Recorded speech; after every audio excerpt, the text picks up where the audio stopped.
Hola, buenos días a todos. Aquí en Buenos Aires al menos, buenos días. Les damos la bienvenida a esta edición un tanto particular del Congreso de Enseñanza del Diseño, en el que todos estamos extrañando este encuentro físico que nos reunía año a año desde hace más de 10 años.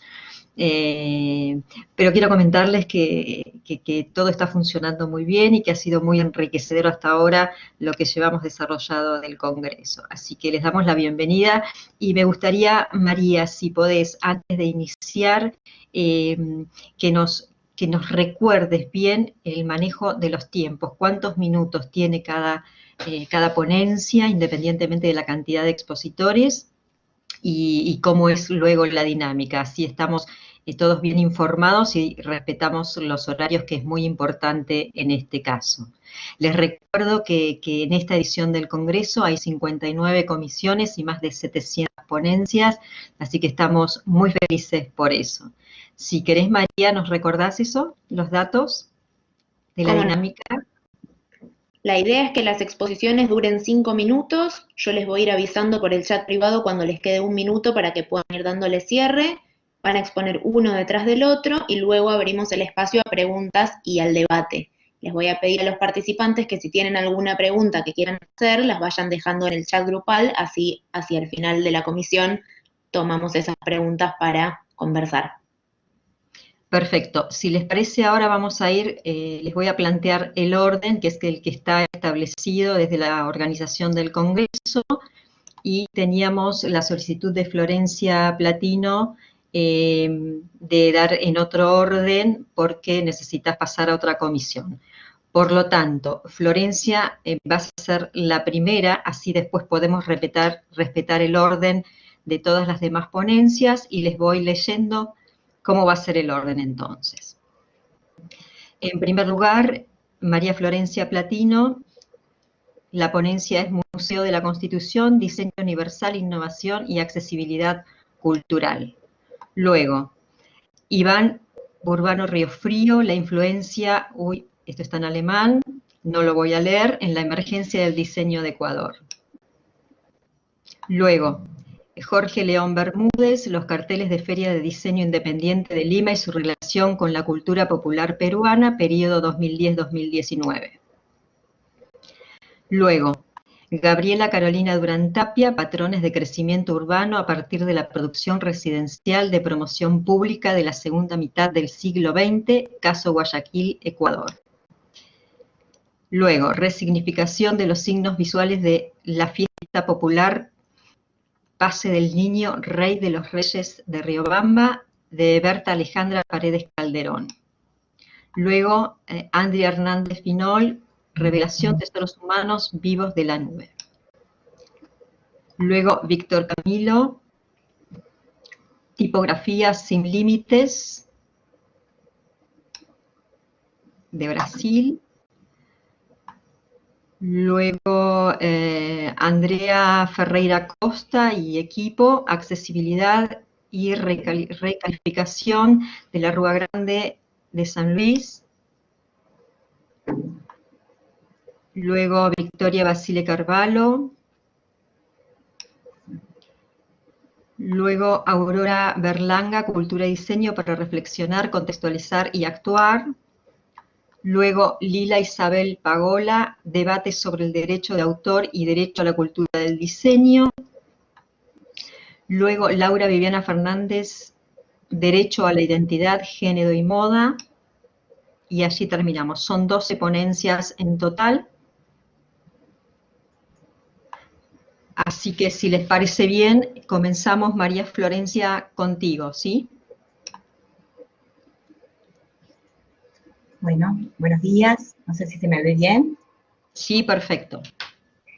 Bueno, como decías, mi nombre es Florencia Platino, soy licenciada en Artes Visuales, profesora de la licenciatura en Diseño de la Comunicación Visual de FADU-NL, la casa de estudio a la cual pertenece todo el equipo de coautoras, Patricia Piragostini, Mónica Bachot y Lidia Maidana. Me desempeñé en el 2014 hasta el 2019 como subsecretaria de Diversidad Cultural del Gobierno de la Ciudad de Santa Fe, y en ese ámbito tuvimos la oportunidad de llevar adelante el proyecto de construcción y gestión del Parque y Biblioteca de la Constitución Nacional en Santa Fe, con un museo inaugurado en el 2018. Este trabajo se enmarca en dos proyectos de investigación. Por un lado, el proyecto Ciudades Creativas, aportes a la enseñanza del arte y el diseño, y el otro es diseño e innovación para el desarrollo de prácticas artísticas inclusivas. Intentamos aportar algunas reflexiones en este cruce entre arte, ciencia y tecnología, a partir de un proyecto de accesibilidad cultural para el Museo de la Constitución de esta ciudad de Santa Fe, explorando el paradigma del diseño universal. En este sentido, cabe aclarar el aporte del diseño porque resulta clave para producir interfaces innovadoras que reconozcan la diversidad cultural y transpongan experiencias propias del ámbito museográfico en contenido accesible para construir un real ejercicio de los derechos culturales. Y para nosotras esta es una de las palabras claves de este ensayo, y en nuestra gestión también fue uno de los ejes que nos propusimos fortalecer desde la política cultural pública de la ciudad, y lo hicimos en el marco de dos redes de trabajo muy valiosas y fructíferas. Una de ellas es la Red Mundial de Ciudades y Gobiernos Locales Unidos, CGLU, en el marco del programa Ciudades Piloto, del cual participamos a lo largo de 2 años, 2017 a 2019, basado en el documento de Cultura 21 Acciones que luego podemos compartir en el chat. Y también con la Red de Ciudades Creativas de Nación, a través de la cual Santa Fe como ciudad nota pudo acceder a una serie de programas y de colaboraciones. Reconociendo que los derechos culturales forman parte de los derechos humanos, en los últimos tiempos adquieren una relevancia singular en el ámbito de las políticas culturales en diversos países de América Latina y en Argentina en particular, permitiendo repensar la accesibilidad cultural en los espacios públicos y en los museos en particular. Hubo mucho desarrollo. En este marco de referencia, indagamos en la relación entre diseño universal, las experiencias artísticas inclusivas y los derechos culturales, desde una perspectiva que las contextualice y a su vez transponga esto a las prácticas de enseñanza del diseño. Seleccionamos como caso de estudio entonces el Museo de la Constitución, un espacio paradigmático de innovación, tanto desde su concepción como de los dispositivos interactivos diseñados para el tratamiento de sus contenidos. Esta exhibición recrea la narrativa histórica, donde la ciudad es escenario de la sanción de la Constitución y de los debates posteriores en las distintas reformas, y mediante una puesta en escénica, de fuerte estetización, que se vale de las TICs y de múltiples recursos expresivos, apelan al diseño de experiencias, y también no solamente desde una dimensión cognoscitiva, sino que interpelan a los visitantes desde las emociones. Y en este trabajo proponemos recuperar puntualmente el proyecto de accesibilidad cultural para el museo que desarrollamos en 2019, del cual participa la UNL como socia estratégica, con el propósito de mejorar la experiencia de usuario, en particular de personas sordas, ciegas o con disminución visual y auditiva, para facilitar el encuentro en igualdad de oportunidades. La experiencia nos permitió identificar algunas barreras de accesibilidad, reformular los problemas de diseño en cuanto a las concretas condiciones de uso, y elaborar contenidos y adaptaciones específicas para garantizar la comunicación. El proyecto se basó en una metodología de diseño de experiencia que implica el uso de métodos etnográficos para entender la experiencia de usuario y el trabajo de diseño colaborativo, a partir de muchos espacios de co-creación, donde participaron diferentes áreas del gobierno local, de la universidad y fundamentalmente las organizaciones de la sociedad civil local, colectivos y referentes de la comunidad que realizaron aportes muy significativos. Y esto fue posible a través de distintos talleres, de recorridos vivenciales, de entrevistas que permiten estudiar las mediaciones que eran necesarias, y finalmente de testeos de concretas intervenciones y piezas de diseño, como por ejemplo los planos ápticos, impresiones 3D, y dispositivos que integran la traducción en lengua de señas argentinas de los videos proyectados en las salas. Esta experiencia piloto en la ciudad nos impulsó la especialización de profesionales del diseño, explorando el paradigma de diseño universal, y nos permite también reflexionar sobre la formación en diseño y la necesidad de adoptar este enfoque desde el inicio de los proyectos. Finalmente, desde la perspectiva de las ciudades creativas, Landry es uno de los autores en el que trabajamos. Este desafío señala el papel fundamental que desempeñan los museos, no solamente en términos de cohesión social, sino también en el apoyo a la economía creativa local y regional, que tiene la capacidad de desarrollar unas interfaces innovadoras y respetuosas de la diversidad cultural, con un compromiso hacia los derechos culturales, especialmente el derecho de participar, de disfrutar y de contribuir en la vida cultural de todas las personas. Les comento que va a estar también Patricia Pieragostini para, bueno, cualquier pregunta que pueda surgir en el chat. Yo voy a ir a exponer a otra comisión, pero estamos a disposición para ampliar los conceptos que sean necesarios. Muchísimas gracias, María Florencia. Muy rica tu participación, así que bueno, hacia el final haremos las preguntas a tu compañera de equipo, ¿sí? Muchas gracias por participar en esta edición del Congreso. Que estés bien. Gracias. Nos vemos. Bien, bueno, Iván, ¿estás? ¿Aló? Sí, supongo que ya se me ve. Sí, hola, se te ¿cómo ve está? perfecto. Bueno, me presento. Allá, muy bien. Bueno, me voy a presentar. Soy Iván Burbano, soy docente de la Universidad de San Francisco. Estoy haciendo un proyecto de tesis de doctorado con el tema que les voy a presentar. Voy a tratar de cumplir con los 5 minutos que establece el programa. Bueno, lo que voy a exponer partió de las siguientes preguntas. ¿Existió algún tipo de intercambio de ideas provenientes de la escuela de Ulm entre artistas y diseñadores ecuatorianos con sus pares en Sudamérica y Europa? ¿Qué tanto tuvo que ver la HFG Ulm en la emergencia de la enseñanza del diseño en Ecuador? Esas son las preguntas que se plantearon. Bueno, partí en un principio de un posible recorrido que tiene que ver con una red de intercambio entre artistas concretos sudamericanos y europeos. Tal como lo afirma Verónica de Valle, esta red actuó localmente dentro de un escenario internacional, haciendo posible un intercambio de puntos de vista sobre un arte más allá de la abstracción de las formas y metido de lleno en el universo material y visual de las personas. En Ecuador, una de las pioneras en el arte concreto fue la artista Araceli Hilbert, considerada como una exponente del abstraccionismo geométrico.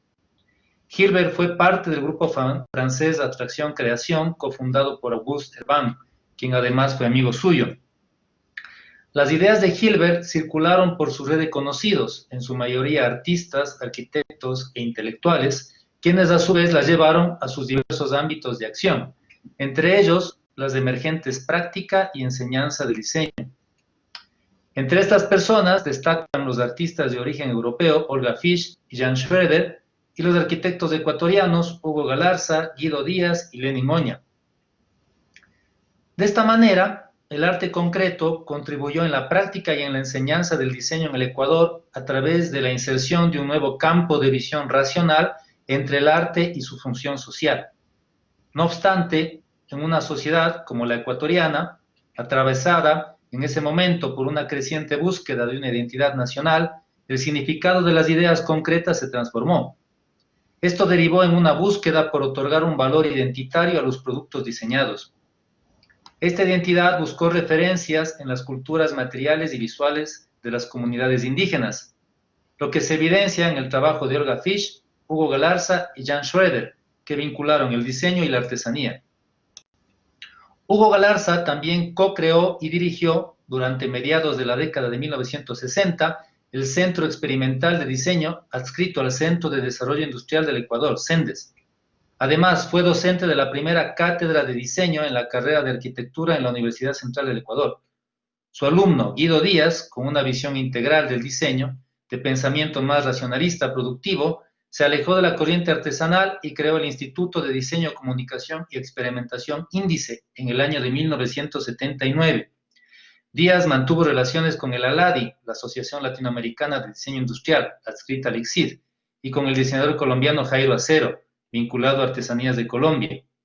Otra de las acciones de Índice fue gestionar con el ALADI la visita al Ecuador en 1980 de Gibbon Sipe a la Segunda Bienal de Arquitectura de Quito. En 1979, otro amigo de Hilbert, el arquitecto Lenin Oña, en ese entonces decano de la Facultad de Artes de la Universidad Central del Ecuador, organizó y presidió el primer Seminario Nacional de Diseño, cuyas memorias documentan por primera vez una producción discursiva sobre el diseño en el país. La creación de las primeras carreras de diseño en el Ecuador tampoco estuvo alejada de las ideas de la HFG-ULM. Luis Bozano fue parte de un grupo de arquitectos auspiciados por Índice para estudiar diseño industrial en la UNAM. Investigó en México junto al teórico del diseño Javier Covarrubias y al ex estudiante de la HFG-ULM y teórico de la información Abraham Mols. A su regreso al Ecuador, cofundó en 1994 la carrera de diseño en la Pontificia Universidad Católica del Ecuador en Quito, carrera que contó también como docente a Angie Olitz, quien estudió en la HFG de Offenbach, escuela heredera de las ideas de Ulm. Anteriormente, en 1984, ya se había creado la Escuela de Diseño en la Pontificia Universidad Católica del Ecuador, esta vez con sede en Cuenca. La escuela fue el resultado de la acción del antropólogo Claudio Male González, exdirector de CIDAP, que contó con la colaboración, entre otros, del diseñador mexicano Omar Aguirre y de la arquitecta argentina Dora Giordano, ex estudiante y docente de la Universidad de Buenos Aires. En conclusión, las ideas de la HFG-ULM se consideraron acorde con los procesos de modernización e industrialización latinoamericanos, impulsados con más fuerza desde la década de 1950. Sin embargo, la divergencia de los contextos culturales y productivos entre Alemania y Latinoamérica hizo que se cuestione el papel del diseño en las sociedades periféricas, argumentando la necesidad por definir un nuevo modelo de enseñanza acorde a las necesidades y potencialidades de la región. En medio de este ambiente no es de extrañar que, de manera indirecta, las ideas del arte concreto y el modelo de la HFG-ULM hayan circulado en el Ecuador por medio de una red formada por artistas e intelectuales. Esta semiosis afectó la práctica y la enseñanza del diseño en una sociedad ecuatoriana atravesada en parte por un ideario de modernización basado en el desarrollo industrial y, por otro lado, por un ideario de identidad nacional que revalorizó a las expresiones materiales y visuales de las culturas indígenas, reposicionando a la artesanía como elemento de diferenciación. Eso es todo. Muchas gracias.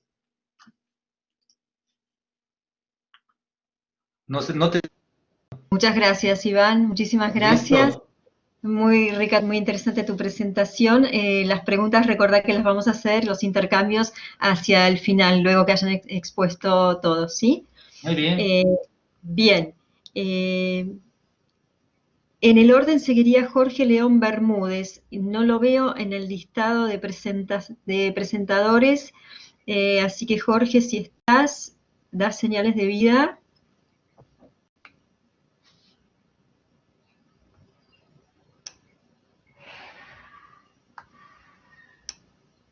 ¿No? Bueno. Perfecto. Entonces, Gabriela Carolina Durán Tapia. Gabriela. Gabriela, ¿estás?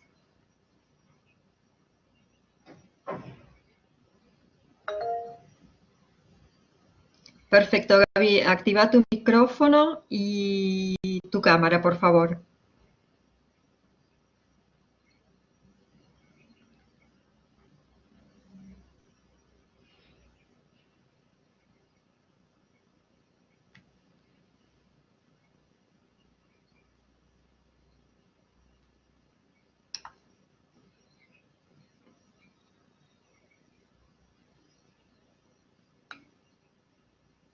Aló, hola, hola, ya.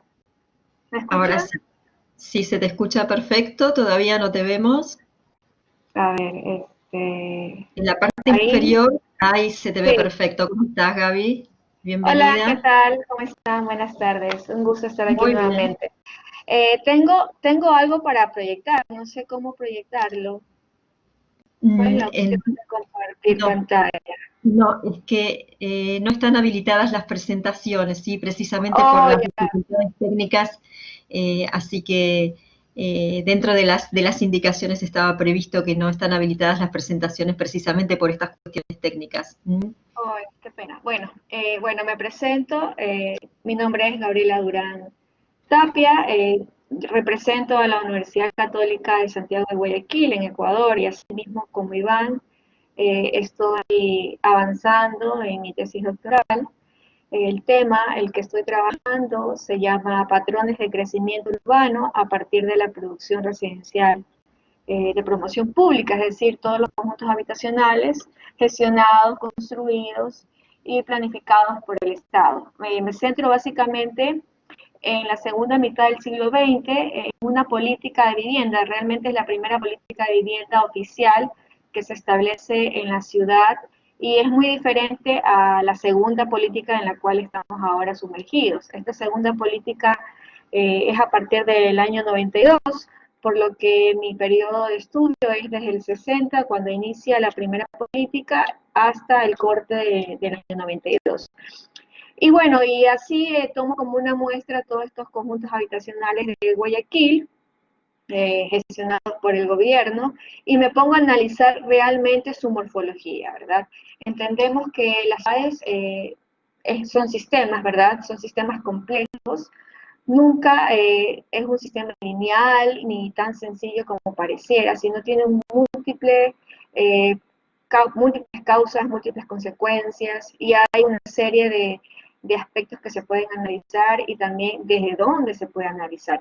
Y en este caso, mi trabajo de análisis se está analizando a partir de la morfología y de los patrones, ¿verdad? Entonces intento crear o analizar en este sentido, es un poco identificar dentro de las masas construidas, sabemos que la morfología son las masas construidas, ¿verdad? De estos proyectos de vivienda, cómo esta manera de organizarse sobre el territorio urbano generan ciertos patrones que muchas veces surgen inconscientemente, es decir, todo lo que se realiza, las cualidades espaciales, inclusive cómo va creciendo después de esto la ciudad, es algo que surge de esta manera de cómo se organiza la morfología. Y también entra aquí el diseñador, ¿verdad? Cómo este diseñador es posible de generar sistemas. Entonces vamos a trabajar una relación dialéctica en la morfología y los patrones. Dentro de los patrones conocemos lo que señala Christopher Alexander, que es alguien que ha estudiado mucho los patrones. Y bueno, él lo describe como un problema, ¿verdad? Que ocurre una y otra vez en nuestro entorno y que a partir de este problema que se repite podemos también encontrar múltiples soluciones que pueden dar cabida a cosas actuales, ¿no? Entonces, digamos que este tema surgió como una comparación actual que hay con los programas de vivienda pública. En la actualidad, que se supone que la política de vivienda debería estar un poco más trabajada, con más experiencia, pero vemos resultados muy poco agradables, resultados no exitosos, que si los comparamos con los iniciales, ¿verdad? Donde tal vez era como un experimento, son mucho mejor que los que podemos tener en nuestras ciudades, sobre todo en Latinoamérica. Entonces es el interés de poder encontrar qué hay detrás de esta morfología, de esta manera de organizar las masas construidas, de estos diseños urbanísticos, porque traen cosas interesantes. Entonces, trabajo con una serie de encuadres, ¿verdad? Me voy desde la parte macro, donde veo a esta pequeña mancha urbana, que es el conjunto habitacional, en toda la mancha urbana general, que es la y me voy acercando, ¿no? Desde la parte más elemental o de la parte más pequeña, que es su morfología y cada uno de sus elementos, como son los tipos edificatorios, las manzanas, el trazado diario, los espacios libres que esta contiene, los equipamientos, porque antes habían sitios, equipamientos específicos y variados para cada conjunto habitacional, lo que ahora a veces es escaso. Entendemos que mientras solo hay vivienda, más privado es, y más cerrado es el conjunto habitacional, estamos mejor, pero realmente no lo es. O sea, la historia y la actualidad y las experiencias que se han vivido en esos conjuntos habitacionales muestran lo contrario. Y que surgen como un punto para analizar, un punto crítico para analizar. Entonces, a partir de esa morfología de cada uno de los elementos, yo saco una serie de códigos, ¿verdad? De cómo se interrelaciona cada elemento, por ejemplo, las manzanas con el tipo, la manzana cómo va girando y cómo esta al girar genera un espacio libre, cómo este espacio libre se relaciona con los frentes de manzana o las fachadas, cómo el equipamiento surge o genera puntos de interés visual a partir de otras manzanas. Bueno, una serie de cuestiones que luego de analizar esta morfología, hago una serie de relaciones y comienzo a obtener percepciones espaciales, ¿verdad? A partir de esta morfología. Por ejemplo, el tener intereses visuales en el centro o alrededor o durante los recorridos reales me genera a mí una mayor orientación como peatón y asimismo un entorno más amigable, un entorno más interesante, el sentimiento de pertenencia o de territorio se aumenta mucho más cuando los bordes están claramente definidos y cuando hay una organización de sus tipos, ¿verdad? Y una heterogeneidad de ellos, no un solo tipo de vivienda, sino una heterogeneidad también es algo totalmente positivo.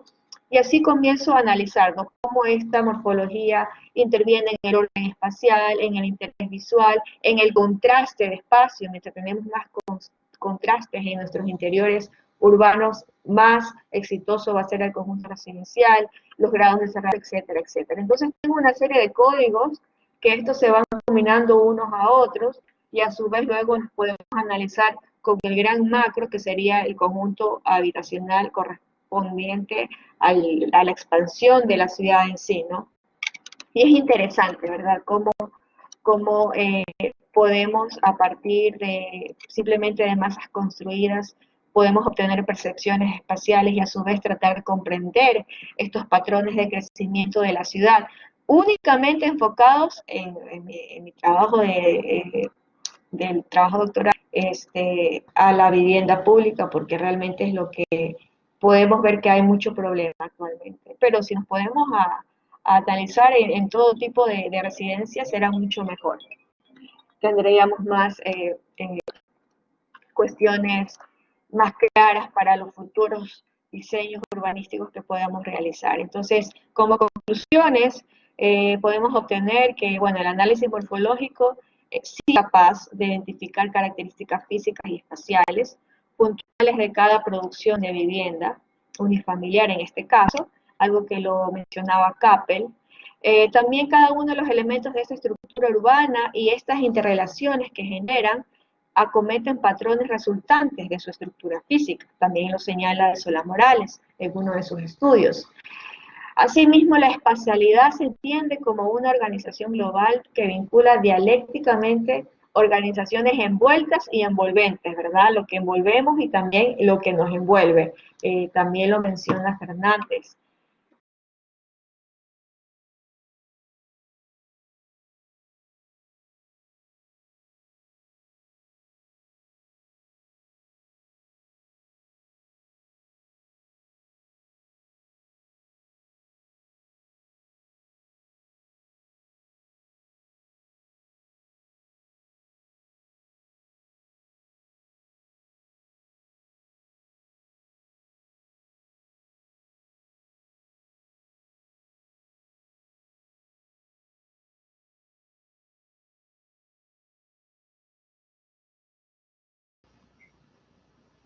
Hola. ¿Aló? Ahora sí, porque nos habíamos quedado sin, no te escuchábamos, Pero se me Gaby. escuchó nudo. No, Se no, me no, escuchó nada. el último minuto y medio no se te escucha, el final de las Perdón, conclusiones, perdón. Es el que se final de las cierra. conclusiones, Se cierra ¿sí? cuando... Bueno, qué pena. No sé si quieren que repita lo último o Y mejor ya para así las preguntas. un cierre en una sola oración, así hacemos el cierre de la exposición y luego vamos a las preguntas luego Eh, de las... sí, bueno, como siempre, como les decía, es un poco de identificar con este análisis que estoy trabajando que realmente sí es posible a través de la morfología obtener estos patrones, ¿verdad? Que un patrón no dice nada, sino es este lenguaje que se genera de los patrones que establece pues un sistema finito de reglas que una persona puede utilizar para generar a sí mismo un sinnúmero de soluciones. Pueden dar cabida a problemas que todavía mantenemos en la actualidad o en un futuro tratar de obtener las mejores cualidades espaciales a través de estos patrones. Muy bien, eso sería. Perfecto, muchísimas gracias, Gaby. Gracias Gracias a por ti. todo. Luego, hacia el final, quiero hacerte un par de preguntas sobre la investigación específicamente, si los criterios del enfoque, el alcance y algunas variables que tomaste de análisis, ¿sí? Así que después, cuando terminemos todas las ponencias, me gustaría que nos cuentes un poquito cómo estructuraste la investigación, ¿sí? Ya que aprovechemos que es una investigación de doctorado para que nos cuentes estos datos. Así que Sí, después claro. nos ponemos en contacto nuevamente. Muchísimas gracias, Bueno, Gaby. Bien, ok. Berta, ¿estás? Berta Paredes. Berta.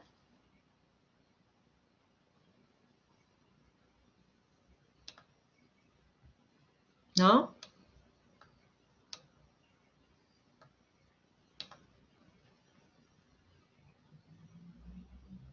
Bueno.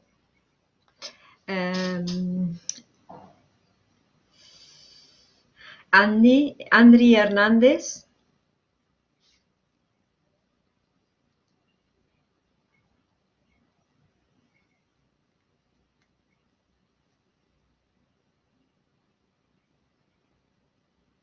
Me dicen, por favor, si están.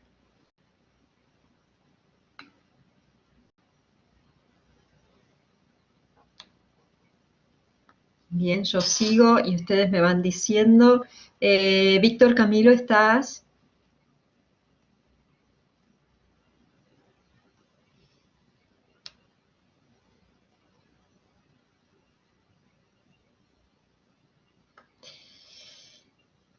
Andrea, sí. Andrea Ferreira Costa. Sí, te estoy viendo en el listado, Andrea, así que estás. Activa tu cámara y tu micrófono, por favor.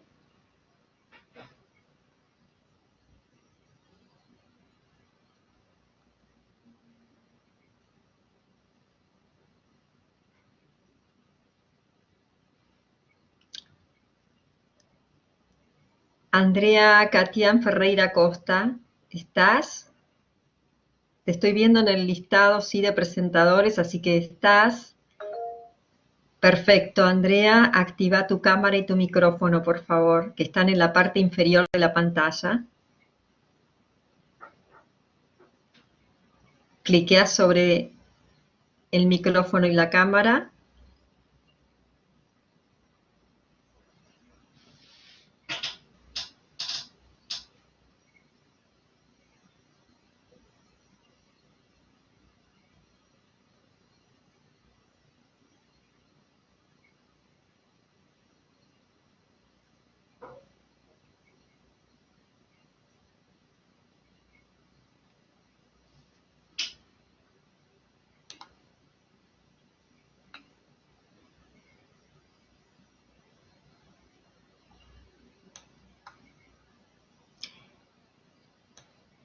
María, no sé si la tenés que activar vos, dice que está cliqueando y que no pasa nada. No, yo no le puedo activar la cámara. Estoy contactándola por el chat privado. Si te parece, continuamos con el expositor que sigue y cuando podamos Perfecto. resolver el problema. Ok. Víctor Camilo, ¿estás? A ver, vamos a ver. Víctor Camilo está ausente, me parece. Bueno.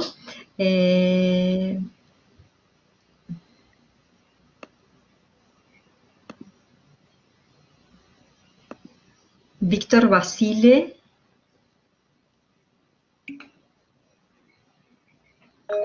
Perfecto, Victoria. Muy bien. Si podés activar tu cámara y tu micrófono. Olá, buen día. Hola, buen día. Yo voy a hablar en portugués, ¿todo bien?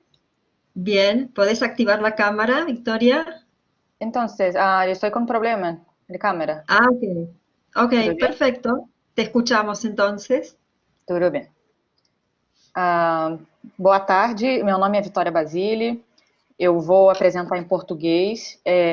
Se alguém não entender alguma coisa, por favor, fique à vontade para perguntar, que eu explico novamente. Eu tenho bacharelado em Comunicação Visual Design pela UFRJ, que é a Universidade Federal aqui do Rio de Janeiro. Atualmente eu trabalho com UX na Selby, que é uma empresa que desenvolve melhorias para as plataformas que atendem as empresas de varejo. Victoria, Oi. Victoria, Hola. te voy a pedir por favor si podés hablar despacio, ¿sí? No, no rápido porque si no, no se te entiende. Habla pausado, despacio, ¿Sí? Claro, claro, perdón. ¿Quieres que Gracias. repita? No, no, pero continúa despacio. Tudo bem, perdão. Gracias. O objetivo da apresentação é mostrar como a metodologia do Material Design, desenvolvido pelo Google, pode agregar valor a um projeto, desde a interação até a navegação. O projeto em questão é um aplicativo chamado Mulheres Unidas, que atualmente está em desenvolvimento e foi projetado para auxiliar mulheres vítimas de violência na cidade do Rio de Janeiro. Os princípios básicos do Material Design consistem em sintetizar os fundamentos clássicos do bom design com a inovação tecnológica e científica. É possível perceber que esse conteúdo pode enriquecer os produtos digitais e auxiliar na usabilidade dos serviços. Eu vejo que esses recursos ainda não são aplicados por muitas empresas aqui no Brasil. E eu acredito que seja importante falar um pouco do que essa melhoria traz, para mostrar como podemos alcançar resultados melhores usando esse material, como podemos incluir deficientes visuais e auditivos no meio digital. Uma das coisas que esse material traz é o recurso de tecnologia assistiva, que é o auxílio para incluir deficientes no mundo digital mesmo. E dentro desse recurso, também é possível promover uma comunicação melhor entre o designer e os desenvolvedores, os programadores, porque na TI, né, na programação, o Material Design já é usado, mas na área de design ainda não é muito trabalhado aqui. A estrutura do aplicativo foi feita em cima das metodologias de design centrado no usuário, né, UX, e do design thinking.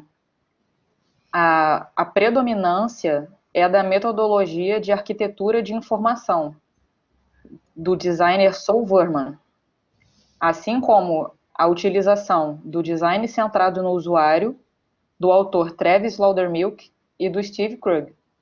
Além disso, também foi usado a psicologia de cores do autor Modesto Farina, apresentando a influência que a comunicação visual exerce em um projeto gráfico.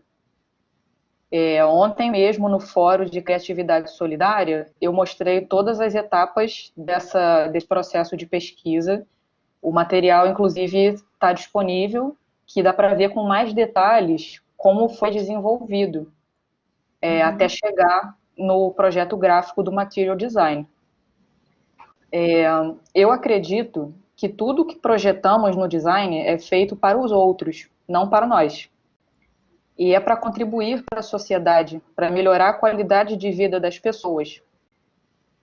Portanto, esses recursos nos ajudam a desenvolver um projeto com qualidade, especialmente lidando com a vida de outras pessoas.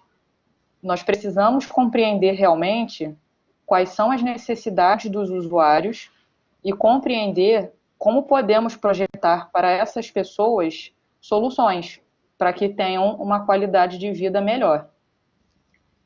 Ano passado, em 2019, a empresa que eu trabalho reformulou todos os produtos, todos os aplicativos e todas as plataformas para implementar o Material Design e otimizar o serviço. Foi a primeira vez que eu tive contato com esse recurso e eu quis trazer essa aplicação para um projeto pessoal, que é esse aplicativo, né? No campo de inovação social.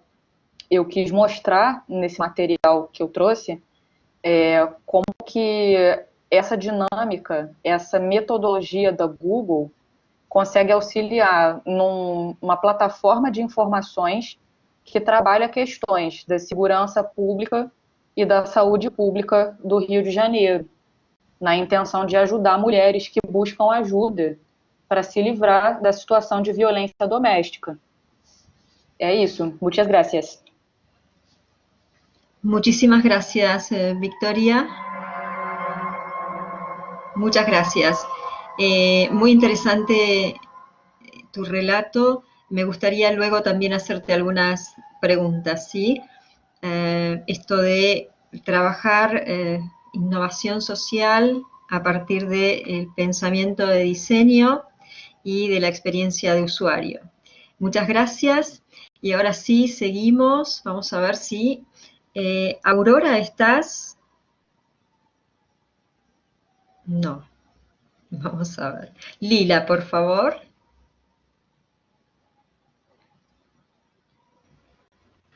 Hola, Hola Lila, ¿cómo estás? hola, ¿qué tal? Ahí va mi cámara. Perfecto, te escuchamos perfecto. Ahí estamos. Bárbaro. ¿Qué tal? Buenos días.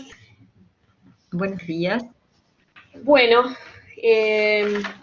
yo voy a iniciar entonces el comentario de mi trabajo, que es sobre la cuestión de la tensión entre derechos de autor y perspectivas críticas en el campo del diseño, sobre todo en los espacios de formación de nivel superior. Bueno, yo soy docente universitaria en un par de carreras de diseño acá en la provincia de Córdoba, en la Universidad Nacional de Villa María, en el campo del diseño audiovisual, y en la Universidad Provincial de Córdoba, en la licenciatura de diseño, que es un ciclo de complementación en el cual confluyen varias disciplinas.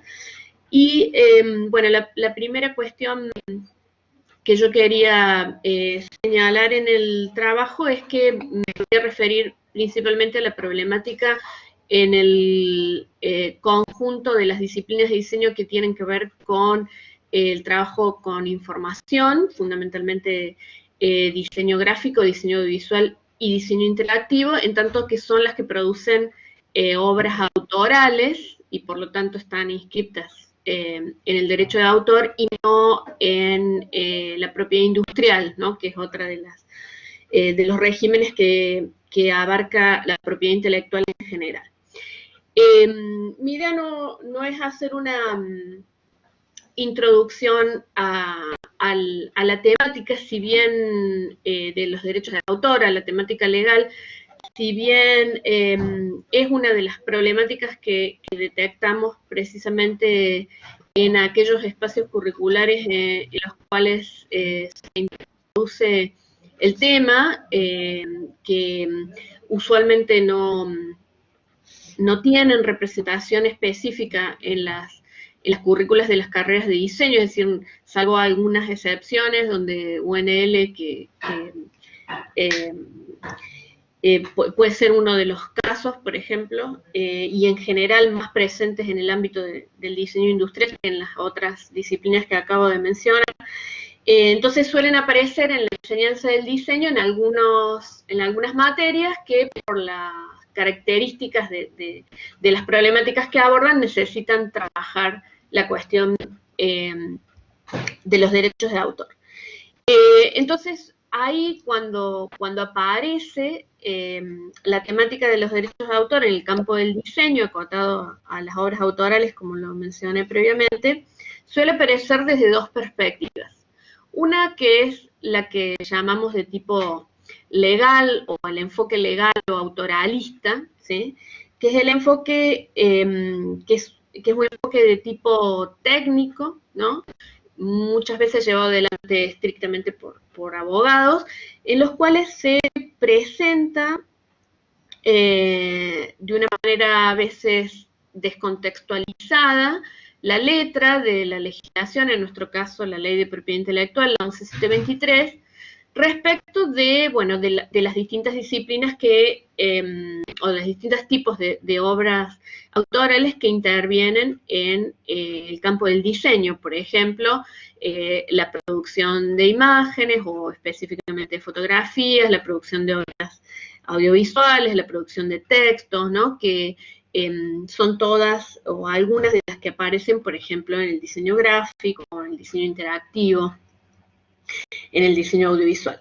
en donde entonces se revisa el alcance de la ley, que es importante recordar que es una ley en Argentina promulgada en 1933, que ha tenido muchas modificaciones desde entonces, pero ninguna sustancial, con lo cual existen una serie de desajustes en términos de los nuevos escenarios tecnológicos con los que la ley a veces no puede lidiar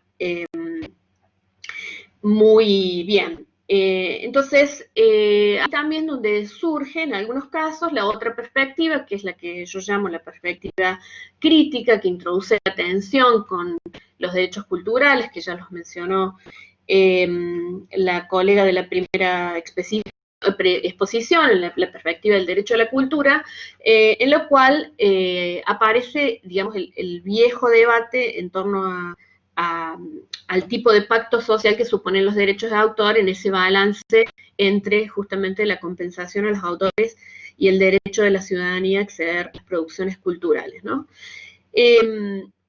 Y ahí es en esa perspectiva donde suelen introducirse el debate o las problemáticas al menos respecto de las contradicciones que son relativamente sencillas de constatar entre la forma en que nosotros accedemos a la cultura y en el caso del diseño accedemos incluso a algunos insumos para la producción de nuestras propias obras, como puede ser en el caso de los diseñadores gráficos, insumos generados por otros autores como tipografías, como ilustraciones, como fotografías, que forman parte de una producción nuestra, pero que en muchos casos accedemos en la forma de copias no autorizadas, principalmente en entornos digitales, ¿no? Entonces ahí ya aparece esa contradicción entre las formas de acceder a la cultura como consumidores, pero incluso como insumos de los productos de los cuales nosotros somos autores, y el conocimiento o la conceptualización que tenemos de los derechos de autor, cuando en oposición a nuestras propias producciones podemos quizás ascribir sin mayor duda a el texto de la ley o esta primera posición autoralista, ¿no?, de la que les comentaba hace un rato, que de alguna manera se atiene a lo que dice la ley, pero que en muchos casos, o en la mayoría de los casos, no se constata o no se correlaciona con lo que hacemos todos los días, especialmente desde que tenemos acceso a Internet a esta parte, ¿no? Entonces, para lidiar con esas contradicciones entre, por ejemplo, lo que dice la ley y la forma en que la entendemos, la interpretamos, la ponemos en práctica cotidianamente, tanto como consumidores o como profesionales de diseño usando las obras de otros autores, la estrategia acá para abordar la problemática tiene que ver con, primero, abordar el tema, digamos, desde una perspectiva histórica, ¿no? Desglosar de alguna manera cómo empiezan a existir los derechos de autor en la historia de la humanidad, desnaturalizar la idea, trabajar sobre la función social de los derechos de autor en relación a ese balance necesario que supone la compensación que promete particularmente el copyright, los derechos patrimoniales a los autores, en contraposición al derecho del conjunto social a acceder a esas producciones, ¿no? Por donde se establece fundamentalmente ese punto de balance y cómo ha sido sobre todo transformado en las últimas décadas con la circulación digital de bienes, donde una gran parte de los costos asociados a la logística y a la distribución están significativamente disminuidos. Y por otro lado también inscribir ese mismo debate en la cuestión de su relación con el diseño la reproductibilidad técnica, que sí, ahí leo. Voy cerrando. La reproductibilidad técnica que está asociada a la disciplina desde su propio origen y que, digamos, es una parte central de la necesidad de la aparición, de la existencia del derecho de autor en la medida que el derecho de autor surge precisamente en Europa en el siglo XVIII y XIX como una forma de regular la circulación de copias, ¿sí? Bueno, hay un recurso educativo que está elaborado por una de las cátedras en las que yo trabajo precisamente para abordar el tema, y a partir de ahí ir trabajando con los estudiantes la información tanto legal y técnica como el análisis de casos, sin despegarlo de una reflexión crítica o inscribirlo en este debate que les comentaba más temprano entre los derechos de los autores y los derechos de acceso a la cultura del resto de la ciudadanía. Ahí se las paso en el chat el enlace para el que lo quiera ver. Muchas gracias. Muchas gracias a vos, Lila. Muy interesante lo que nos has contado. Si querés, para ir preparando para la pregunta después, si tenés presente algún caso donde haya surgido esta controversia entre el derecho de autor y el derecho de la ciudadanía a utilizar esos bienes, si conoces algún caso que nos pudieras ilustrar y cómo se resolvió, nos vendría genial para saber cómo se instala la problemática real, ¿no?, en el contexto. Bien, después lo charlamos, ¿sí? Muchísimas gracias, muy, muy interesante. Bien, Aurora, ¿estás? Estoy lista. Perfecto, Aurora, te escuchamos. Bueno, pues muy buenos días a todos, días en México, tardes allá en Buenos Aires. Estoy muy contenta de poder participar en este congreso, que dicho sea de paso, me llenó de esperanza saber que antes de pensar en cancelar, dada la situación de la pandemia por COVID-19, hubieran encontrado esta otra forma alternativa para seguir adelante, y me parece que es una forma de resistir frente a una situación que es ajena a todos y que sin embargo nos está afectando. Entonces celebro la disposición para mantener vivo el Congreso y que estemos hoy tantos participantes pensando y reflexionando sobre este momento que nos toca vivir. Así es que muchas gracias a todos. Yo comparto con ustedes algunas reflexiones sobre la enseñanza del diseño en el ámbito en el que a mí me toca trabajar. Yo soy una diseñadora gráfica que hace más de 20 años que trabaja en la Universidad Iberoamericana de Puebla, y como sucederá en las universidades en donde ustedes se desempeñan, determinado tiempo vamos haciendo una renovación y actualización de nuestros planes de estudio. Entonces, a mí me han tocado ya varios procesos en este sentido, revisar, actualizar qué es lo que tienen que aprender los diseñadores, y me ha preocupado personalmente mucho el tema de cómo trabajar con generaciones como las que recibimos, chicos jóvenes ávidos por todo el desarrollo tecnológico, por todo lo que está a la vanguardia en temas de diseño, y cómo atraer su atención para aprender acerca de los orígenes y la historia del diseño. Me parece que un diseñador debe tener en su formación estas dos vertientes, sí lo nuevo, sí la innovación, pero una visión amplia acerca de qué ha sucedido con una profesión tan importante como la nuestra. Entonces, he mantenido en los diferentes planes de estudio una asignatura que se llama Cultura y Diseño, y que tiene por finalidad hablar con los chicos, entablar este diálogo acerca de la importancia de tener referentes culturales los derechos culturales de los pueblos, el patrimonio cultural, la importancia de no perder de vista estos elementos que no nos detienen, no nos aprisionan, sino que al contrario nos hacen más libres y más conscientes de nuestro propio actuar. Entonces ha sido para mí un reto encontrar elementos desde la enseñanza y la teoría del diseño que les hagan sentido a los estudiantes y que les haga sentir esta avidez por aprender qué es lo que hubo atrás. Y atrás me refiero a muchos años atrás. La materia de cultura y diseño es una asignatura que está ubicada en un eje de formación que se llama Fundamentos de Diseño.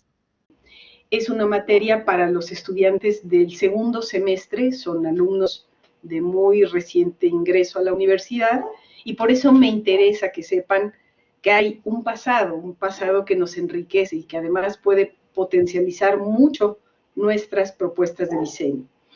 Es una asignatura que no pretende que los chicos memoricen fechas y datos, sino que se apropien de los procesos culturales que han llevado al diseño al lugar en donde está hoy.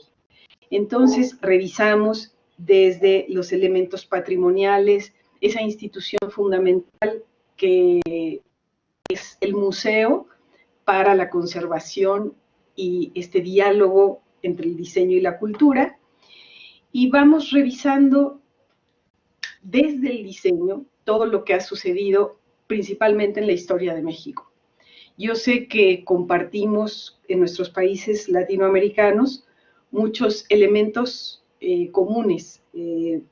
Procedemos de importantes culturas originarias de nuestros territorios, después pasamos por un proceso de colonización, en la mayoría de los casos muy duro, muy fuerte, y después un proceso de independencia y de construcción de una identidad cultural.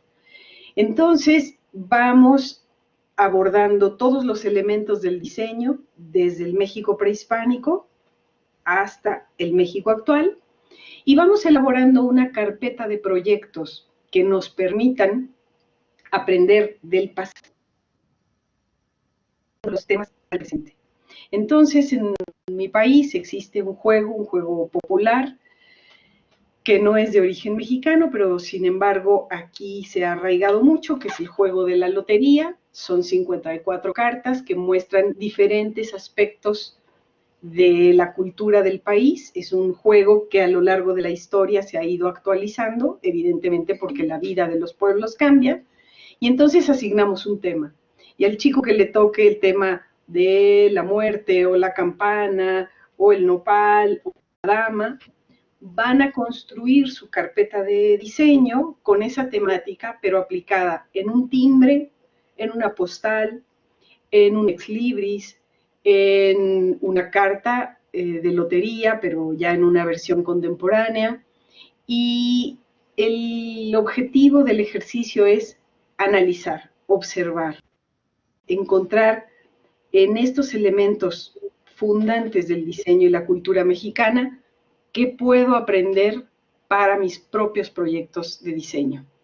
Puedo decirles con mucha satisfacción que son ya muchos semestres con alumnos de diferentes generaciones que han encontrado en esta materia un elemento de construcción de su propia formación profesional, y que a lo largo del tiempo y que aún pasando a otras materias importantes también para su formación, siempre recuerdan o regresamos a alguno de estos elementos de esta materia, que no digo que sea la única o la más importante, pero que sí les ayuda a anclar su propuesta profesional, de pensar en los demás, de comprender el contexto en donde va a estar ubicado ese objeto de diseño que diseñarán en un futuro, en una realidad que no es ajena y que no les tiene todo el tiempo los ojos fuera ni de su contexto ni de su cultura, sino con un criterio más amplio para entender la lógica de otros pueblos, la lógica de otras generaciones, y poder valorar cuánta riqueza existe en nuestros países, en nuestra cultura y en lo que podemos aportarle al diseño. Eso es lo que quería compartir con ustedes. Muy bien, Aurora. Muchas gracias, muy interesante. Básicamente el hacer sí, foco e hincapié en la contextualización, ¿sí? El diseño anclado en el contexto y la relevancia que eso tiene para el buen desempeño y la buena práctica del diseño. Muchas gracias, ¿sí? Luego participaremos en el área de preguntas. Bien. Un abrazo afectuoso. Abrazo para ti, Aurora. Muchas gracias por estar con nosotros en esta edición tan particular del Congreso de Diseño. ¿Sí? Muchas gracias por sentir cerca a México a la distancia. Bien, Laura Fernández, ¿estás? Genial, Laura. Si podés conectar tu micrófono, tu cámara y te damos la bienvenida y te escuchamos.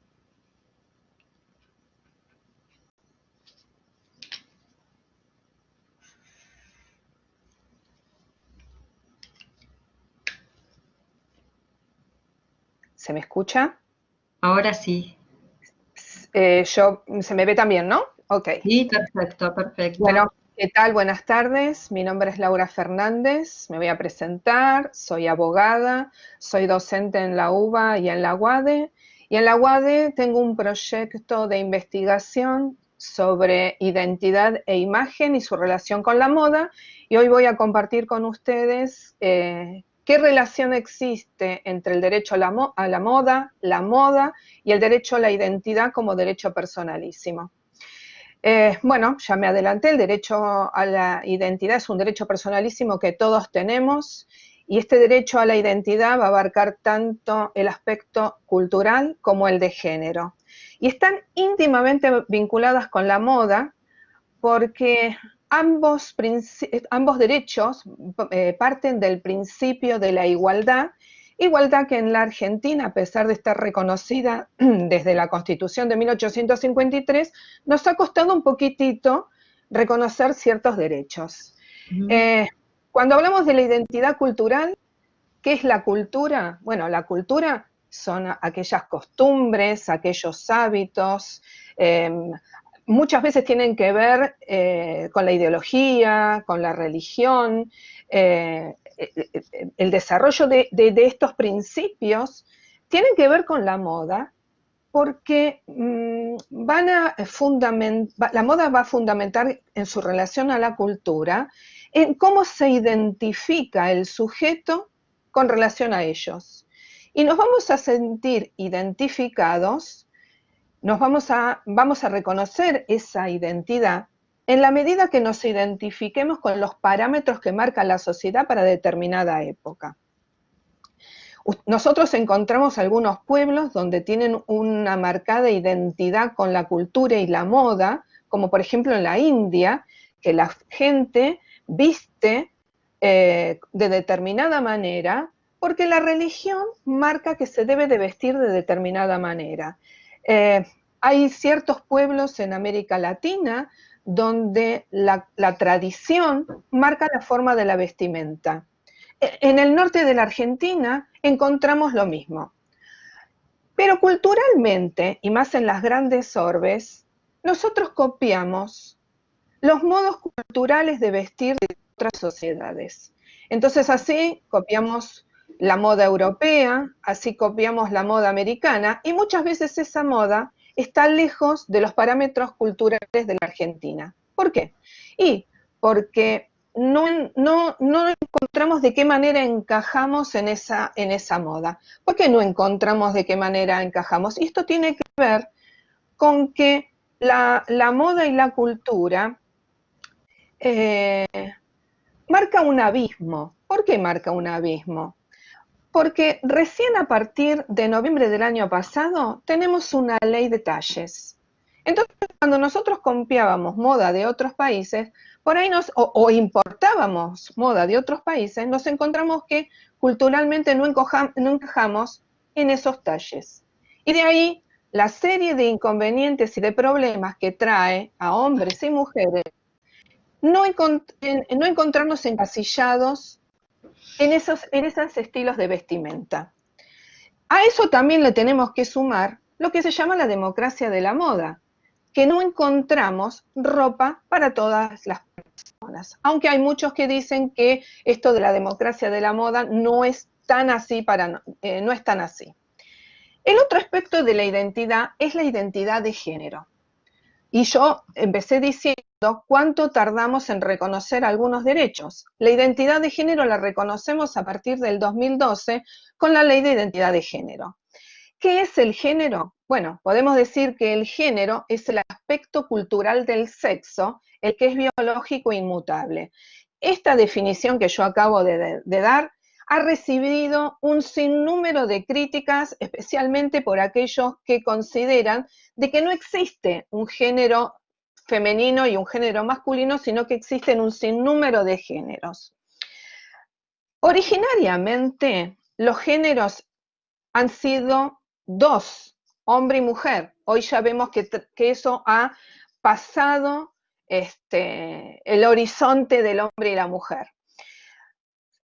Para hablar del género, nosotros tendríamos que estar primero hablando históricamente cómo ha sido la moda en cuanto a género. Y nos encontramos que originariamente la moda ha sido andrógina.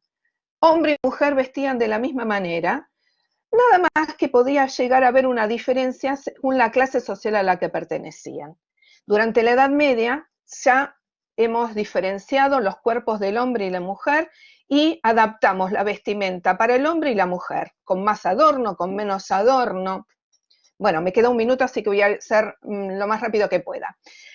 ¿Qué pasó durante el siglo XX? Durante el siglo XX, hombres y mujeres han tratado de buscar algo que los identifique sin diferenciar el género y así tenemos un montón de movimientos que nos llevan. Hoy, en esta época, con los movimientos por género, se han intensificado. La pregunta es, ¿será solamente una tendencia o va a quedar esto como otra opción para aquellos que no quieran rotularse de determinada forma? Muchas gracias. Muchas gracias a vos, sí.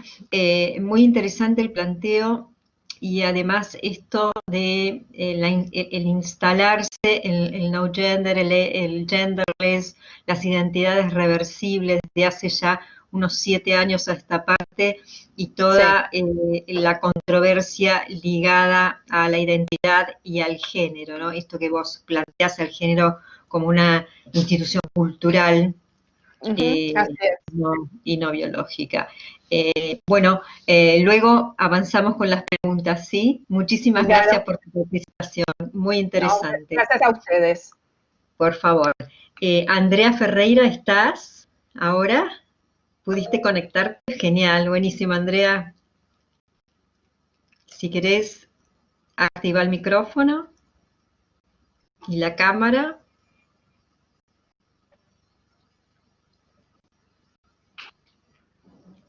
Pronto?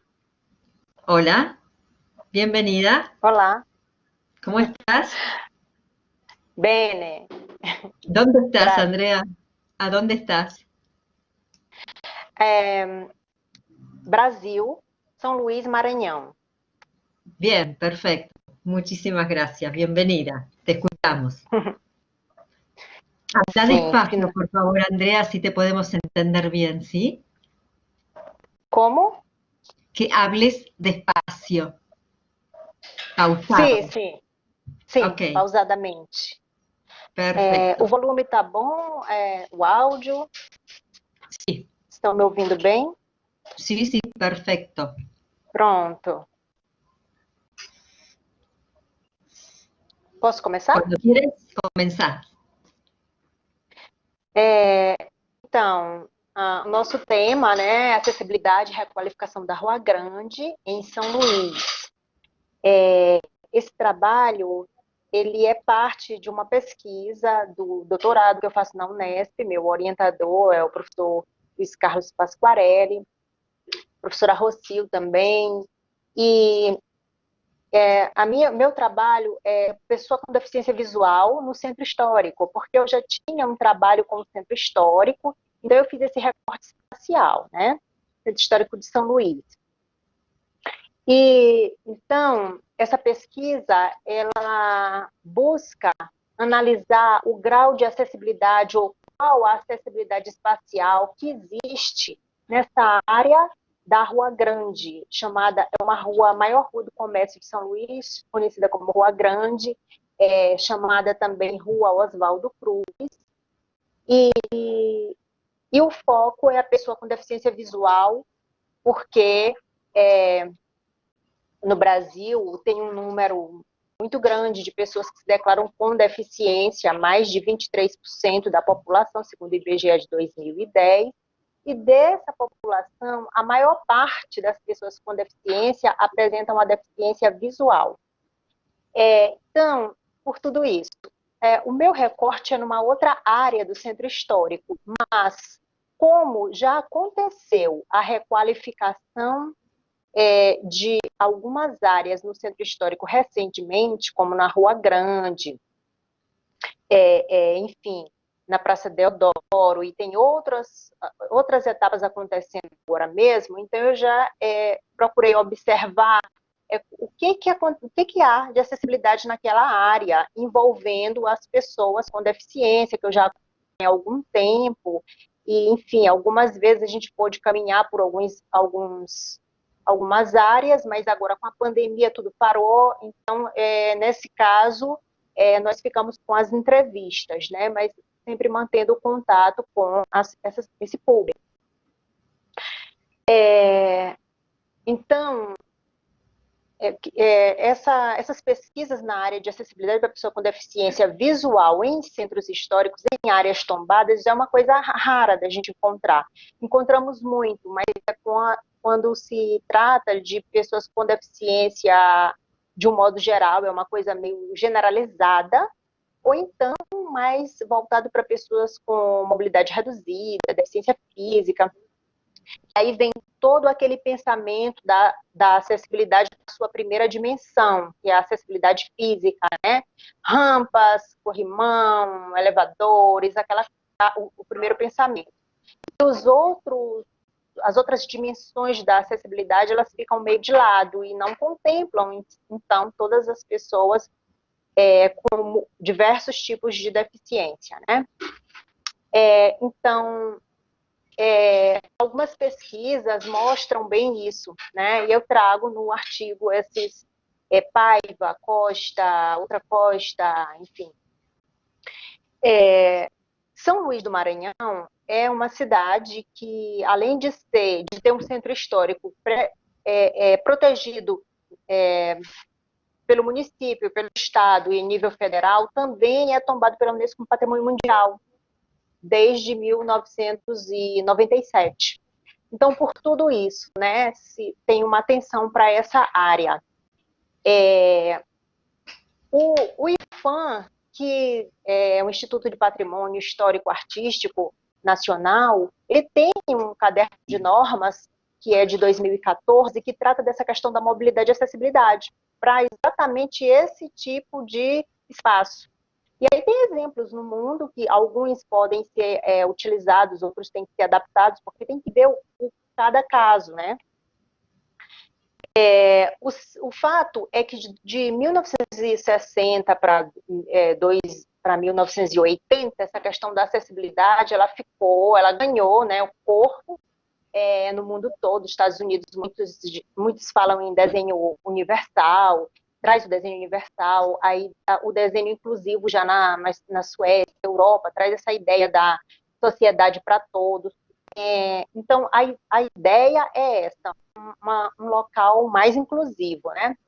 Agora, essa busca por autonomia e qualidade de vida para a pessoa com deficiência passa pela participação desse público, é isso que a gente observa nesse trabalho e nas leituras nas várias leituras, né, na referência bibliográfica. Então, o Sazak, por exemplo, ele tem um artigo que fala desse lema, nada sobre nós sem nós, que é um lema, uma bandeira da pessoa com deficiência, onde eles deixam claro que não tem projeto, não tem produto, não tem nada, eles não são consultados. E como é essa consulta? ela deveria ser em todos os momentos, do início até o fim, quer dizer, aí é saber o nível, o grau dessa consulta, a qualidade, o que se pretende consultando essas pessoas, ou quando não se consulta também. E aí tem o BONCIP, né, que traz também esse pensamento do designer, fala que o designer, ele é um profissional que ele tem que compreender o que o seu público precisa, para então buscar soluções, né? Então, que justamente coincide com essa ideia do nada sobre nós e nós. Então, sugere esse design participativo para encontrar soluções mais eficazes, né? Porque nós já vimos aqui, por exemplo, material e métodos, além da revisão da bibliografia, das normas de acessibilidade, pensamento no desenho universal, levantamento fotográfico que, infelizmente, não vamos poder mostrar aqui pelo tempo. Nós fizemos entrevistas com essas pessoas. 4 pessoas com deficiência visual, homens e mulheres, baixa visão e cegos, e qual a experiência deles naquele espaço? Também falei com algumas pessoas que usam cadeira de rodas, para elas, tá bom. Para a pessoa com deficiência visual, não. Eles reclamam que falta muita coisa, que o piso podotátil, por exemplo, o piso direcional, o piso de alerta, tá lá, mas está só de um lado da rua, e a rua do comércio tem o comércio que funciona dos dois lados, tem loja dos dois lados, então isso é um problema, né? No início da rua grande e no término, você tem duas formas de entrar, assim, principais, e ali você não tem um mapa tátil, um mapa áudio tátil, você não tem múltiplas informações para que as pessoas possam, inclusive, escolher como acessar. Uma informação em braille ou alguma coisa, uma mesa audiovisual, com áudio também, né? Então, outra questão que eles colocam é que de um lado da rua do comércio tem o piso, mas, às vezes, você se depara com um problema, que é o degrau para acessar a loja. Ou então, do outro lado tem loja, não tem piso para eles. E tem assentos, tem bancos para as pessoas descansarem, para parar um pouco para sentar. Mas como eles vão encontrar os bancos se não tem nem nada que indique, né? Não tem nenhum tipo de sinalização, né? Auditiva, não tem nada. Não tem um piso, não tem nada. Então, eles já criticam, as próprias pessoas com deficiência visual, percebe-se aí uma falha, porque se elas não foram consultadas, aí essas falhas elas têm mais probabilidade de acontecerem. De repente, se elas fossem consultadas, elas poderiam dizer, esses bancos deveriam ficar bem no meio da rua, porque nós vamos caminhar nas calçadas. De um lado e do outro tem que ter piso podotátil, por exemplo, né? E tem que ter uma forma de a gente acessar as lixeiras. Não tem nenhum aviso que ali tem uma lixeira. Tem os balizadores esféricos, fechando algumas ruas por causa dos carros. E essas pessoas com deficiência visual reclamam que as suas bengalas não enxergam esses balizadores. Isso é acidente, quebra a bengala. Quando eles mesmos não caem e quebram a cara, machuca. Então, tem esse tipo de, todas essas questões, uma série de problemas que foram levantados. Então, se percebe que, de acordo com a norma de acessibilidade, de acordo com as normas técnicas, até que existe essas intervenções alcançaram um grau de acessibilidade. Andrea, porém, não é suficiente. Andrea, ya tenés que cerrar porque te excediste en el tiempo, ¿sí? Si querés una oración de cierre. Então, eu encerro exatamente aqui. Assim, eu poderia citar muitas outras situações, mas aqui, por esse tempo rápido, já deu para perceber essa coisa que destoa entre gestores que executam, que planejam, que fazem, e depois para um público que nem foi consultado. Então, dá nisso, né? Ok. Melhorou, mas está longe de ser inclusivo. Obrigada. Perfecto, muchas gracias, Andrea, muchas gracias por tu participación.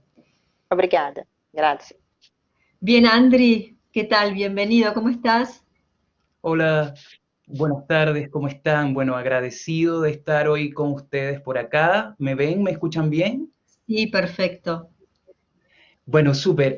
Bueno, mi nombre es André Hernández, soy artista visual venezolano viviendo en Chile y soy profesor de la Escuela de Diseño de la Universidad Tecnológica de Chile, INACAP, sede Chillán. La idea de estar hoy con ustedes acá es poder compartir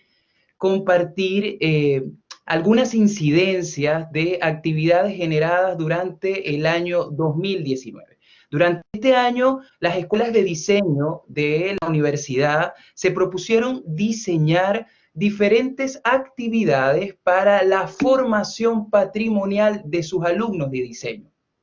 Entre estas actividades que se diseñaron, la Escuela de Diseño de la ciudad de Chillán, una ciudad ubicada en la región de Ñuble, al centro del país, se encargó de diseñar 4 actividades que generaron aportes significativos en el aprendizaje de nuestros estudiantes de diseño.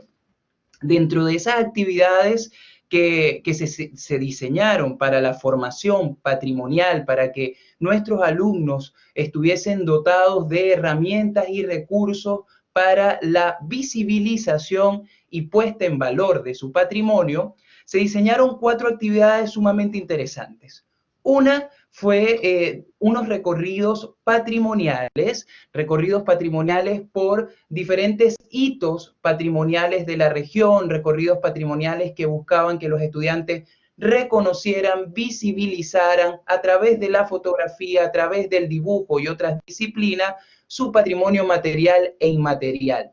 Patrimonio arquitectónico, personajes característicos de la región, tradiciones y símbolos inmersos dentro de la región de Ñuble.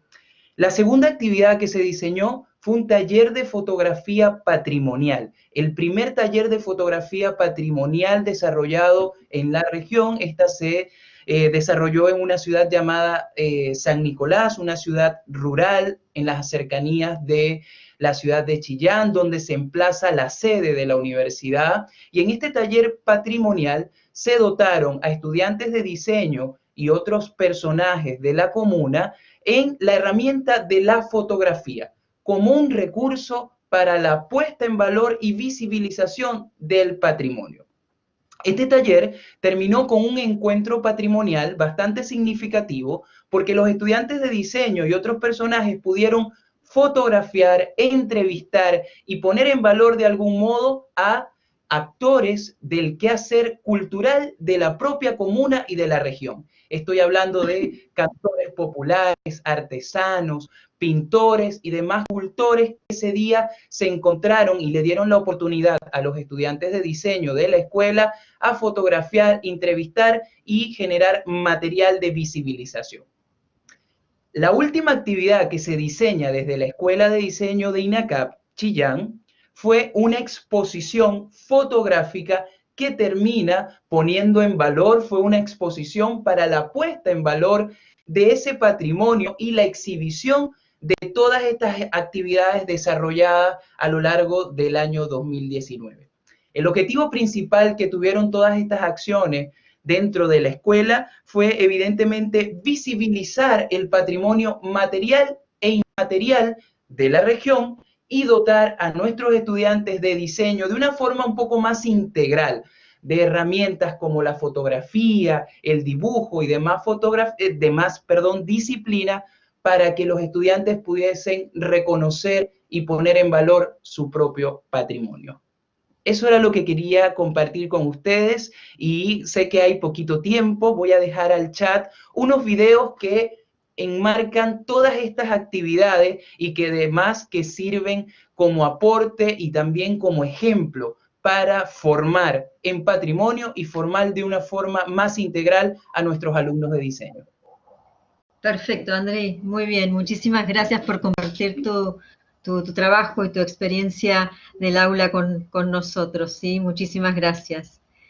Bien, lo que voy a hacer ahora es chequear si es que no queda algún expositor que haya entrado tarde a la sala y esté pendiente. Nos queda Jorge León Bermúdez, que creo que no ingresó, Berta Alejandra Paredes y Víctor Camilo. Si alguno de los tres está presente, que levante la mano, así lo incluimos para que pueda exponer, y si no, comenzamos con el espacio de preguntas, ¿sí? Perfecto. Hola, Navía, ¿cómo estás? Allí te veo en el chat. Navía nos acompaña en el Congreso desde que iniciamos esta actividad. Bien, veo que estamos todos ya, así que me gustaría saber si tienen alguna pregunta, las personas que están asistiendo, si hay 54 personas escuchándolos, a quienes han expuesto, que han sido 9 participantes que han expuesto. Si hay alguno que quiera hacer una pregunta, la vuelca en el chat, y si no, te voy a pedir, Lila, si podés encender tu cámara y tu micrófono, así profundizamos un poquito sobre esta controversia, esta contingencia casi estructural e identitaria entre el derecho de autor y el derecho al acceso de la ciudadanía, ¿no? Es como esta puja continua. ¿Mm? Sí, ahí se me escucha. Sí, perfecto, perfecto. Bueno, bueno, yo puedo comentar un par de casos que son muy diferentes entre sí, como vos me pedías hace un rato, que tienen que ver con una de las cuestiones que yo dejé apenas esbozadas en el trabajo, que es un núcleo de discusión importante. Yo vengo del campo del arte como disciplina de origen de las artes visuales, y esta cuestión de los derechos de autor en el campo artístico es bastante diferente a cómo se manifiesta en el campo del diseño, precisamente por dos cuestiones que tienen que ver con la discusión en torno a la originalidad de las producciones, ¿no? Que de algún modo se pone en duda ese estatus original, o se lo minimiza, si se quiere, en el campo del diseño en contraposición al campo del arte. Y por otro lado, el carácter contractual de muchas prácticas de diseño, es decir, que hay alguien que encarga un trabajo, que hay, digamos, una interacción con el comitente y a veces también con el destinatario, que es diferente a la producción artística. Entonces, como para comentar esas diferencias en relación a dos casos, bueno, un caso muy conocido que se inscribe claramente en el campo del diseño y que sintetiza mucho estos problemas es el de la disputa que hubo en el 2009 entre Shepard Fairey, que es un diseñador de Estados Unidos, que es el autor de el famoso cartel de Obama, que en la versión original tenía el título Esperanza, como un hashtag, seguramente todos lo ubican, que está hecho en estilo pop, ¿no? Trabajado de algún modo a lo Warhol, ¿sí? Y que proviene de una fotografía tomada por un fotógrafo que era, por otro lado, un fotógrafo de la Associated Press, un fotoreportero. Bueno, ven, acá hay una trama compleja, ¿no? Porque se trata de un fotógrafo documentalista que hizo un registro documental de una actividad de Obama, de la cual Fairey toma una sección en un procedimiento que es muy notable, muy notablemente parecido al que hace Warhol con la famosa obra en la que se basa en un cartel de una película de Marilyn en los años 60, ¿sí? La fotografía sobre la cual Warhol hace su operación, que es muy similar al procedimiento a lo que hace Fairey con la fotografía de Manny García,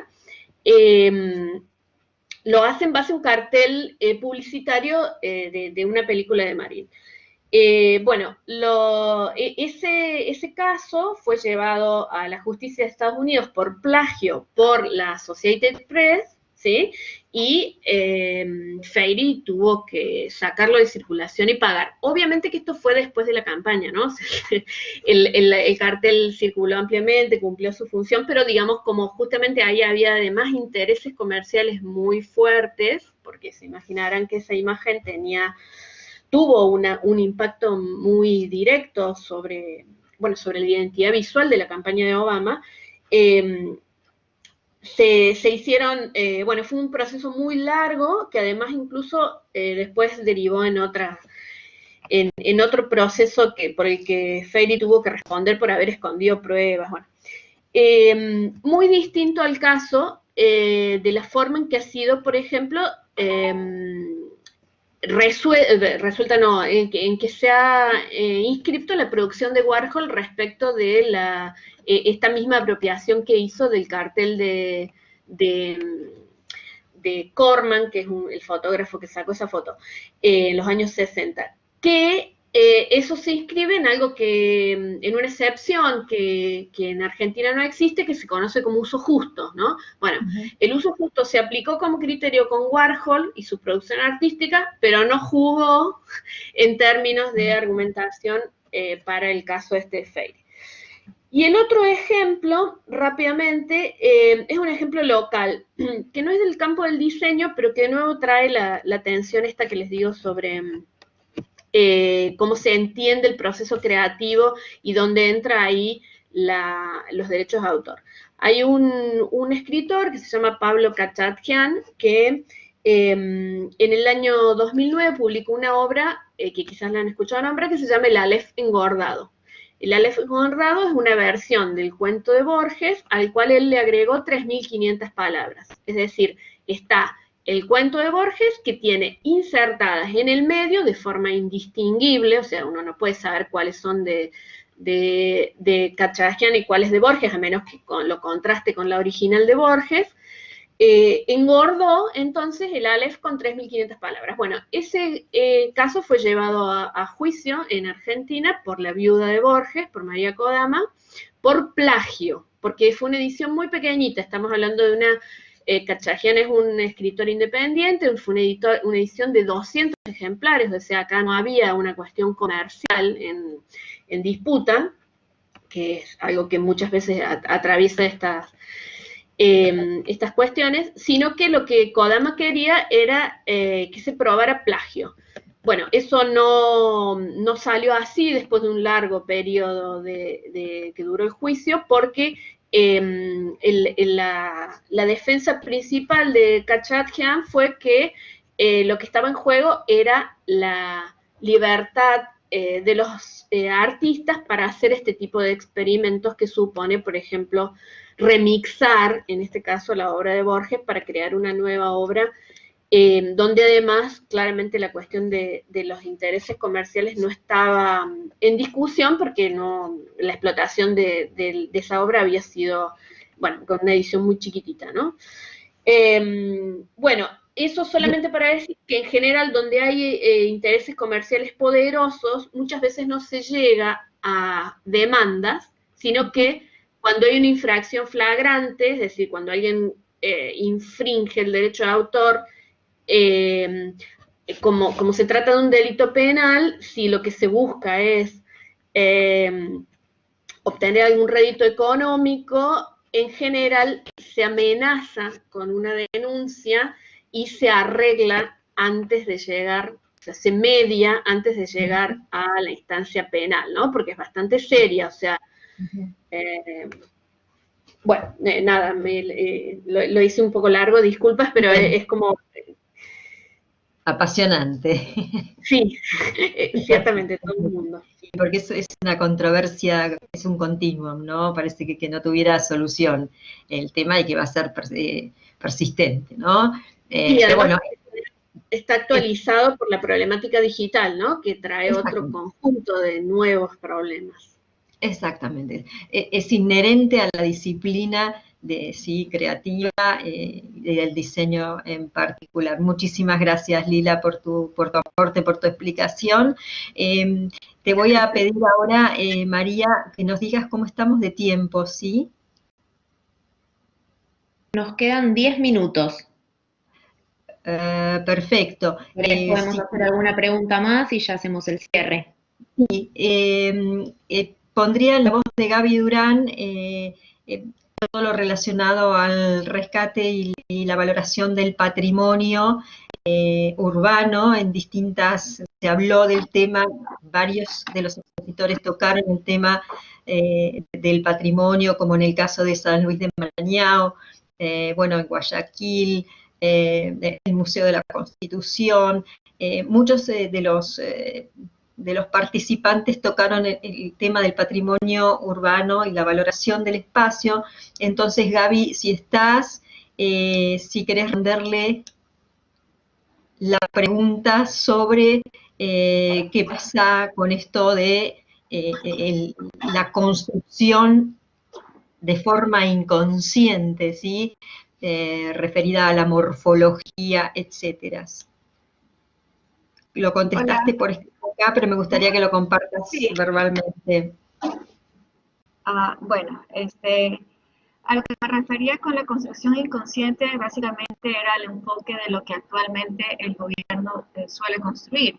Si bien hay profesionales, hay un sinnúmero de un equipo de personas especializadas para este tipo de construcciones masivas de vivienda y de entornos residenciales, muchas veces ellos se enfocan en lo básico, ¿no? En tener un conjunto habitacional cerrado, con viviendas bonitas, entre comillas, propias, ¿verdad? Tal vez con un parquecito por ahí, un área interesante de juego, y eso es todo.